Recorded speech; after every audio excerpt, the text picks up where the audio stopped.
사랑하는 시흥동산교회 성도 여러분, 좋은 아침입니다. 아침마다 새로운 주의 자비와 긍휼을 느낍니다. 조금씩 노랗게 물들어가는 단풍을 바라보면서 여전히 완벽한 섭리 가운데 온 천하 만물을 운행하시는 하나님을 느낄 수가 있습니다. 그 하나님과 가까이 동행하며 그 신묘막측한 능력에 감격하게 되는 이 귀한 한날 되길 주님의 이름으로 축복합니다. 지난 셀 모임에 그런 질문이 있었죠. 우연인지 필연인지 잘 구분이 안 가는 일을 경험한 적이 있는가?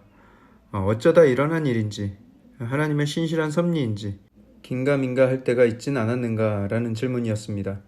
그 질문의 의도는 분명합니다. 결국 우리가 경험하는 모든 일들이 하나님의 신실하신 섭리 가운데 이루어지고 있고, 또 보아스가 보리 이삭을 밭에 일부러 버려두었듯이 우리도 하나님이 베푸신 은혜를 그렇게 은혜 가운데 거두며 살고 있다는 것을 깨닫길 바랐던 것이죠.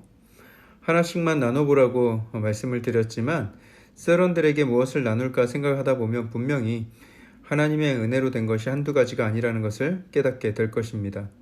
우리의 삶에 하나님께서 베풀어 두신 은혜가 얼마나 많은지, 예수님을 믿게 된 과정, 배우자를 만나고 자녀들이 태어나고 직업을 갖게 되고 교회를 찾게 되고 또 환난을 견디고 일어나게 됐던 그 모든 것들이 다 하나같이 우연이 아니었음을 우리가 돌아보게 되길 원합니다. 신은 없다, 하나님이 어디 있냐 하는 사람들은 그 모든 것이 다 나의 결정에 의해서 우연과 확률에 의해서 벌어졌다고 생각을 하겠지만, 과연 수학적인 확률로만 따진다고 해도 우리의 인생 가운데 확률적으로 봐도 도저히 일어날 것 같지 않은 일들이 얼마나 많이 일어났는가라는 것이죠. 우리가 진정 겸손한 마음으로 우리 인생에 되어진 일들을 깊이 되돌아보며 묵상한다면 결코 우연이 아니었다는 것을 깊이 알게 될 것입니다. 그 모든 것을 합하여 선을 이루시는 하나님을 인정할 수밖에 없게 되는 것이죠. 저와 여러분들의 삶에 그렇게 신실하게 역사해 오신 하나님을 찬양합니다. 자, 그럼 오늘 2021년 10월 15일 금요일 시동을 위한 메시지 지금 시작합니다.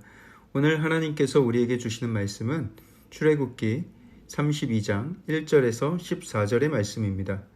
출애굽기 32장 1절에서 14절의 말씀.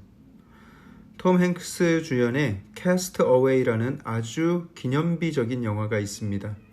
대부분 그 영화를 보시지 않았을까 생각을 합니다만, 세계적인 택배 물류 회사에서 임원으로 일하고 있던 주인공이 비행기 사고로 큰 바다 한가운데 무인도에 표류하게 되면서 그곳에서 생존하는 과정을 담은 이야기입니다.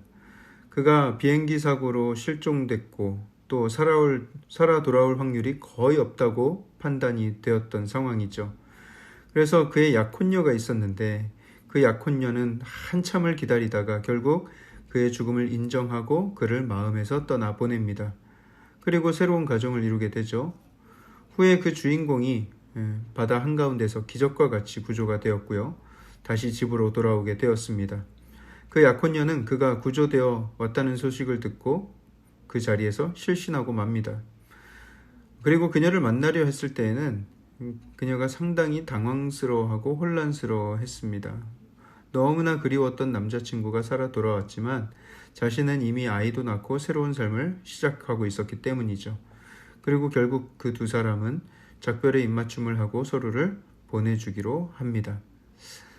왜 갑자기 이 오래된 영화 이야기를 하는가? 왜냐하면 좀 느낌은 다르지만 오늘 본문의 이스라엘 백성들도 시내산 정상에 올라가 있는 모세를 기다리고 기다리다가 그를 죽은 것으로 여깁니다.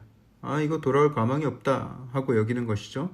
그리고 모세의 대안으로 아론과 또 그가 만든 금송아지를 숭배하기 시작합니다. 영화에서는 그 여인이 어쩔 수 없는 선택 가운데 그렇게 했다 쳐도 이스라엘 백성들이 행한 이 일은 정말로 어리석고 악한 일이었습니다.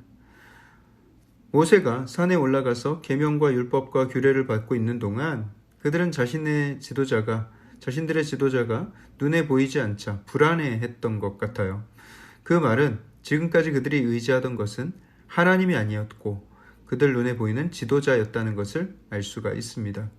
물론 지도자의 역할은 매우 중요합니다. 하지만 이 아브라함의 자손이라고 할 수 있는 이 백성들이 하나님을 바라보지 못하고 눈에 보이는 지도자만을 의지했다는 사실은 참으로 어리석고 실망스러울 뿐이죠. 특히나 지금까지 도저히 하나님의 능력이 아니고서는 경험할 수 없었던 놀라운 기적들을 눈앞에서 여러 번 경험하면서 왔는데, 단지 모세가 산에서 내려오지 않는다고 해서 이렇게 할 수가 있겠는가? 곧바로 우상을 만들어서 그 앞에서 절하는 모습, 이게 참 한심하지 않습니까? 그리고 더 이해가 되지 않는 것은 모세의 형 아론의 행동입니다. 백성들이 동요하고 우상을 만들자고 해도 가장 그 안에서 먼저 말려야 할 사람이 있었다면 그게 바로 아론이 아니었겠어요? 그런데 아론은 오히려 자신이 백성들을 선동하여서 금부치를 가져오게 하고 그것을 녹여 송아지 형상을 만듭니다. 그리고 선포하죠. 4절 하반절에 보시면 백성들이 선포했는지 아론이 선포했는지 이렇게 이야기를 하는 거예요. 이스라엘아, 이는 너희를 애굽 땅에서 인도하여 낸 너희의 신이로다 하면서, 그럼 또 그날에 또 그 다음 날까지 그 앞에서 먹고 마시고 춤추고 난리가 났습니다. 이러한 행위는 이집트에서 가져온 우상숭배의 문화입니다. 그곳에서 종살이하면서 배웠던 것을 구원이 이루어진 이후에도 계속 따라 행하고 있는 거예요. 이 얼마나 기가 찰 노릇입니까? 우리가 봐도 참 이런데 그들을 신실한 사랑으로 인도해 오셨던 하나님이 보시기에는 어떠셨겠어요? 9절을 보시면 하나님이 모세에게 말씀하십니다. 지금 산 아래에서는 그런 난리 부르스가 펼쳐지고 있다. 그들은 목이 뻣뻣한 백성들이다. 그러니 모세야, 너 나 말리지 마. 나 말리지 마. 나 지금 완전히 열받아서 그들을 진멸해 버려야 내가 속이 풀리겠다. 내가 이놈의 자식들을 아주 그냥 죄송합니다. 하여튼 하나님이 극대노하셨어요. 그러면서 하시는 말씀이, 모세야, 너 걱정하지 마. 내가 너만큼은 큰 나라를 이루게 해줄게 하고 말씀을 하시는 거예요. 그러자 모세가 그 앞에서 중재하며 간구합니다. 11절에 하나님, 어찌하여 그 큰 권능과 강한 손으로 구원하셔 놓고 이제 와서 그 백성들에게 이렇게까지 진노하십니까? 그러면 주변 민족들이 뭐라 하겠습니까? 쟤네들이 섬기는 여호와라는 신은 자기 백성들을 산에서 죽이고 진멸하려는 목적으로 애굽에서 인도해냈다. 야, 그런 잔인한 신이 어딨냐 하는 그런 말들이 돌게 하시렵니까? 하나님, 제발 이제 그 맹렬한 노를 그치시고 마음을 돌이켜 주세요. 화를 내리지 말아 주세요 하면서 간구를 하는 것이죠. 또 하나님이 하신 약속을 상기합니다. 하나님이 말씀하셨잖아요. 우리 조상 아브라함과 이삭과 이스라엘에게 말씀하시지 않았습니까? 그 자손이 하늘의 별과 같게 하겠다고 말씀하셨잖아요. 약속 주셨잖아요. 가나안 땅을 우리 민족에게 주어서 영원한 기업이 되게 하겠다고 말씀하셨지 않습니까? 하면서 하나님께 간구하는 거예요. 그러자 그 모세의 말을 들은 하나님께서 뜻을 돌이키십니다. 그리고 화를 내리지 않으십니다. 만약 그때 하나님의 화가 백성들에게 내렸다면 그들은 광야에 해골더미가 되어 있을 것입니다. 모세, 너 나 말리지 마 라고 말씀을 하셨지만 어쩌면 말리기를 간절히 바라고 계시지 않았는가 라는 생각을 합니다. 모세가 말리니까 기다렸다는 듯이 진멸 계획을 철회하시죠. 하나님은 너무 화가 나서 당신의 진노가 어떤 것인지를 내보이긴 하셨지만 애초부터 하나님은 이스라엘 백성들에게 하신 약속을 허무실 생각은 1도 없으셨던 것입니다. 약속을 어긴 쪽은 이스라엘 백성들이지만 하나님은 그 약속을 끝까지 지키시는 것이죠. 그만큼 하나님의 사랑은 신실합니다. 사랑하는 성도 여러분, 우리는 오늘 이 본문 말씀을 읽으면서 하나님을 신뢰하지 못하고 금방 눈에 보이는 것을 찾아서 우상을 만들어 섬기는 그 백성들을 한심하게 생각하곤 합니다. 하지만 우리의 삶에서 당장 내 눈에 보이지 않는 하나님을 신뢰하고 기다리지 못하고 눈에 보이는 도움, 눈으로 확인할 수 있는 도움을 찾아서 나서는 경우가 우리의 삶에도 얼마나 많이 있었습니까? 하나님을 끝까지 신뢰하며 산다고 우리는 자신 있게 말할 수가 있겠습니까? 우리 멋대로 각기 소견에 옳은 방법을 찾아 살아가는 모습이 얼마나 많았던가 말이죠. 하나님은 그런 행위에 크게 실망하시며 진노하십니다. 다만 우리에게 그 화를 다 쏟지 않으셨기 때문에 우리는 잘 모를 뿐입니다.